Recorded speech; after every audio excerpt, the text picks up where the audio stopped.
앞으로 이제 국어라는 사람들이 상당히 많아질 거예요, 생각보다.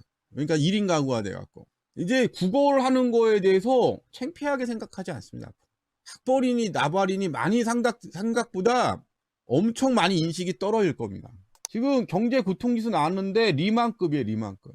내년쯤 되면 IMF 근처 가까운 고통지수로 우리 주위에 벌어질 겁니다. 앞으로 우리나라에서 중산층이 어느 정도 풍요를 누리려면 방법이 하나 있어요. 이 문제를 어떻게 해결해야 되냐, 고물가하고 고임금 사태를.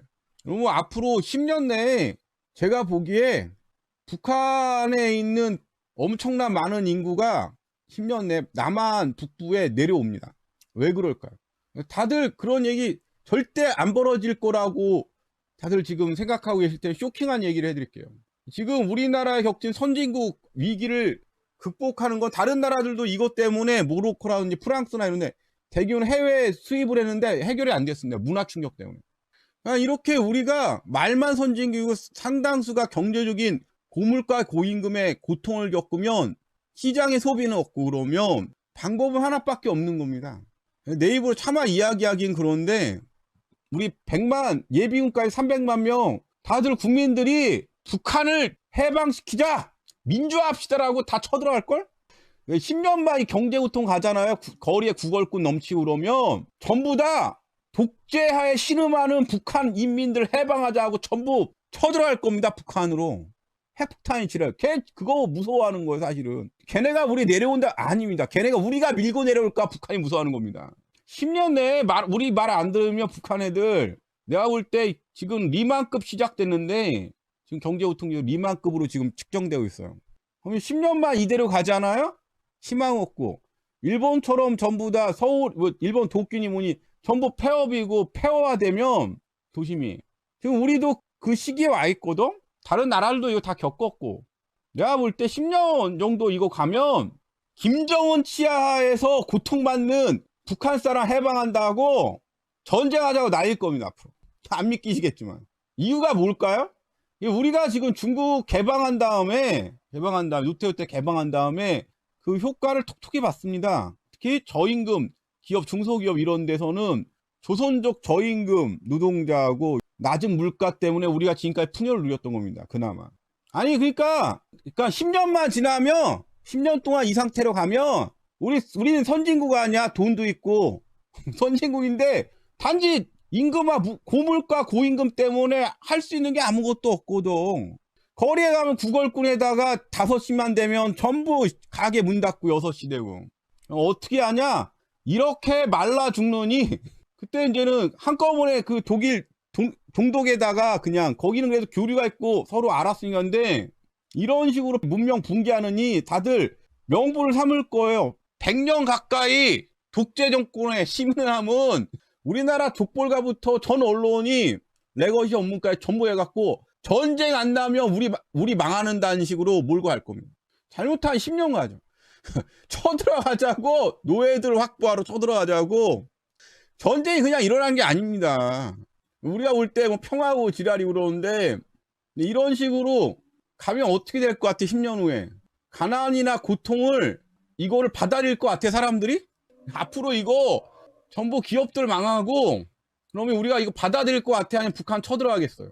다들 앞으로 60대들 58, 60대 되고 700만 명이 손 빨면서 20, 30대 피 빨아먹고 살려고 그러는데 세대 갈등이 10년 후에 극에 달할 겁니다. 중산층 대규모로 붕괴되고 하층민화되면 사회가 소요 사태로 일어날 텐데 가만히 있을 것 같아요? 우리는 그렇게 생각할지 모르겠지만 우리는 전쟁하기 싫지. 근데 위에 족벌가나 기득권은 가만히 있을까? 손해보는 거를? 아니 재벌들이 전쟁 일으키죠. 걔네들이 더 돈 벌 건데. 앞으로 이제는 전쟁 위기 상황까지 가면서 북한하고 쇼당을 칠 겁니다. 제가 볼 때 5년 내에. 세대 갈등 극에 달할 거예요. 지금 조선족도 다 떠나고 있습니다. 중국으로 다 가고 있어. 임금이 우리나라에 돈 받는 거나 잘못한 중국에 돈 받는 똑같거든. 고임금에다. 지금 사실은 미국도 그렇지만 전부 다 불법 이민자니 뭐니 저임금 하층 노동자들이 필요합니다. 사실 경제 살려고 그러면 이제 조선족 교포분들도 안 해요. 힘든 일을 점점. 중국으로 돌아가 버리시고 지금 그나마 이 나라가 돌아가는 게 상당히 많은 요양원이나 이런 데 조선족 교포분들이 계셔갖고 그런 거거든요. 까놓고 얘기하면. 염색 공장이나 힘든 일 조선족 교포들이 목숨 걸고 일하시는 게 되게 많습니다. 그분들이 지금 몇 년 있으면 중국도 이번 경제 위기하면 임금 엄청 올라갑니다. 우리나라에 살까요? 중국 돌아갈까요? 다른 나라 들어오면요. 소요 사태 때문에 안 돼요. 아무리 들어온다 그래 나중에 다 어차피 나갈 수밖에 없습니다. 미국 하던 거 다른 나라 영국이나 다른 나라들 하던 거 프랑스나 선진국들 하던 거 우리도 하는데 우리는 진짜 좀 대륙에 갇힌 섬나라거든요. 38선 때문에 완벽한 섬나라입니다. 그거 휴전선 제낀다고 난리 날 거예요.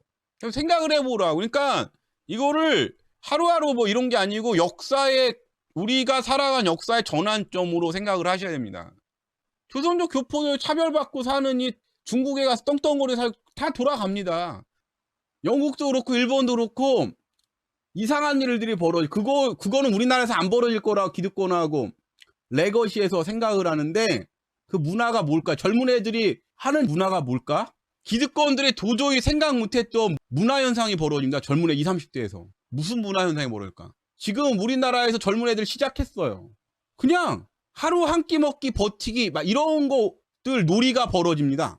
소비 안 하기, 한 끼 먹기. 그러니까 이번에 고물가 현상, 고임금 현상 오면 사람들이 기득권이나 이런 데는 되게 열심히 살 거라고 생각을 하는 젊은 애들이 무슨 일이 벌어지냐 그러면 지금 벌써 너무 임팩트해 지금 우리나라. 익사이팅 임팩트예요. 백수문화 그냥 힘든 일을 안 해.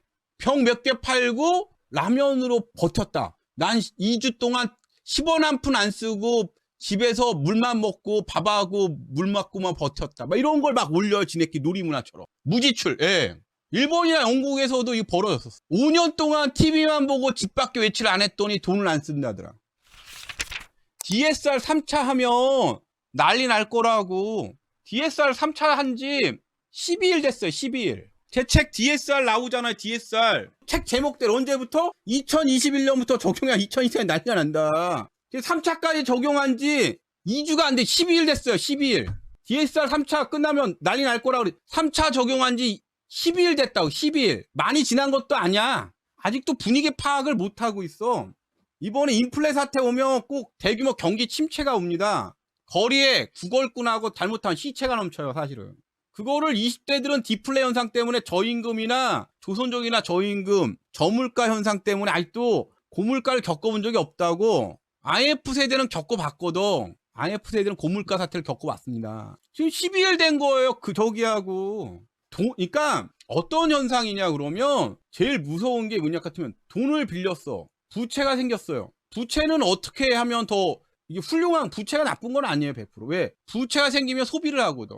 뭐라 사요 부채. 소비하려고 부채 하는 거니까. 어떤 거는 자본주의에서. 부채. 그래서 이 소비가 더 커지면 부채가 더 증가합니다. 부채가 증가하면 또 빚을 내면 돼. 부채가 증가하면 돼. 또 빚을 내준다. 또 부채를 내면 됩니다. 근데 이게 자산이 기반인 아파트나 이런 자산 기반이면 부채가 계속 증가하는 거예요.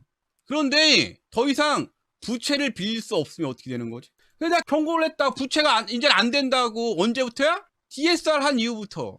그게 언제부터인데? 2021년 7월부터 DSR 적용하기 시작했다고. 1년 동안 로딩한 다음에 2022년부터는 7월 1일부터 DSR 3차 들어간 거예요. 그리고 당연히 경매 대란 터진다고. 그 직전까지 경매 대란 터지는 것까지 쓴 거라고. 아파트 기반, 자산 기반 부채 증식사인데 이게 회계 기준 바뀌면서 부채를 더 이상 할 수가 없는 겁니다. 그러면 어떻게 돼? 폭발하는 거지. 돈을 못 빌리니까. 지금 무슨 현상이냐 그러면 돈을 못 빌리는 거예요. 시스템이. 개인은 부채 때문에 더 이상 못 빌리고 국가도 긴축 재정 때문에 돈을 못 빌리는 겁니다. 아니 나라에 돈을 못 빌리는데 개인들한테 돈을 더 못 빌려주지. 시스템도 그렇고. 이게 IMF 때처럼 똑같이 부채 기반 사회가 붕괴되는 거예요. 이번에 국제회계기준 적용이라 30년, 40년 될수록 충당금 이자가 자기들 못 느끼게 나중 되면 충당금 이자가 폭증을 합니다. 장기 손실에 대한 충당금 이자 폭증 사태 때문에 금융노예들이 엄청나게 고통스러워요. 장기적으로. 그래서 이게 보시면 지금 경제고통이 리만급 사태로 지금 터져갖고 지금 구걸꾼들 등장하는 거예요. 지금 주담대 살짝 내리면 뭐예요? 신용대출 올리는. 내일 미국 금리 올리면 주담대 또 올립니다. 이쪽 올렸다가 이쪽 올렸다가 이쪽 올렸다가 이쪽. 주담대 조만간 10% 됩니다. 이거 주담대 작년까지 2, 3%대였지. 제가 분명히 말하는데 6%대고 연말 되면 8% 됩니다. 내년 되면 10%예요. 내년 말 되면 10%대 됩니다. 신용대출이 그러면 주담대는 당연히 8%대 되는 겁니다. 내년 말 되면.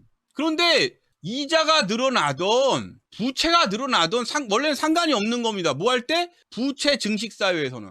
왜? 부채가 늘어나는 만큼 자산 가격도 올라가고 부채 축소 사회에서는 이 반대 현상이 일어나는 거예요. 이제 DSR 3차면 부채를 1억 이상 되면 DSR 40%니까 빨리 못 빌리는 겁니다. 어마어마하게 못 빌리는 거예요. 당연한 사태를 얘기한 것 뿐이에요. 아무도 얘기 안 했지만 내가 그랬잖아. 돈 못 빌리면 망하는 거야. 부채 빌리던 사이는 빚이 얼마? 2억 있는데 이자 한 50밖에 안 돼. 아이 뭐 이자 올라 100만 원밖에 더 하겠어? 5%대. 10% 되면 200만 원 내야 되는 겁니다. 50만 원 내던 거 200만 원 내야 되는 거예요. 이자를 200만 원 내야 되는 거 50만 원 내던 거 4배 내는 거야. 2년 만에. 몇 년 만에? 2년 만에. 원금 이런 거 빼고 그러면 이자가 200만 원 나와도 내가 1억 더 빌려서 5년 동안 1억 빌려갖고 통장에 쌓아놓고 이자 뭐 돈 이걸로 메꾸지 뭐 그동안에 2, 3억 더 자산가격 2, 3억 더 올라갈 텐데 이런 시스템이었던 게 이게 지금 국제회계 기준 적용으로 이게 더 이상 안 먹히는 거예요. 그래서 IFRS 9이 무섭다는 겁니다. 이자가 4배가 됐든 10배가 됐든 자산 가격이 더 올라가고 거기에 기반한 부채를 더 빌릴 수 있으면 상관이 없어요. 사실은 안 터집니다. 그래서 안 터졌던 거예요. 근데 이번에 DSR 써놨잖아요. 3차 터지면 돈을 못 빌린다고. 터진다. DSR 3차 오고 지금 7월 1일 터진 거 3차 시작한 지 12일 됐다고. 최대 고통이 언제까지냐? DSR 3차란다. 내가 저번에 시나리오로 한번 봤는데 시나리오로 대충 해보니까 DSR 시작하고 2년까지가 제일 고통스러워. 그러니까 앞으로 2년 동안은 정말 뉴스고 무관에 적응하기 힘들 거야. 그래서 IFRS 9이 그 무섭다고. 미래 손실이 크니까 미래에 대한 충당금이 시간이 갈수록 더 커지는 겁니다. 충당금 이자 은행만 먹여 살리는 거예요. 7월 1일부터 갑자기 막 무서운 뉴스하고 돈을 못 빌리고 소비가 없으니까 당연히 난리가 나는 겁니다. 내년 되면 IMF급 경제고통이죠. 서민들 사이. 돈을 빌릴 수가 없으니까 부채 기반 사회가 붕괴되니까. 내가 그랬잖아요. DSR 3차 안 할 거예요. 2차 안 할 거예요. 폐지할 거예요. 아니라고 그랬잖아. 바젤 3라고. 아니라고. 지금까지 신용 리스크, 내년부터는 시장 리스크예요.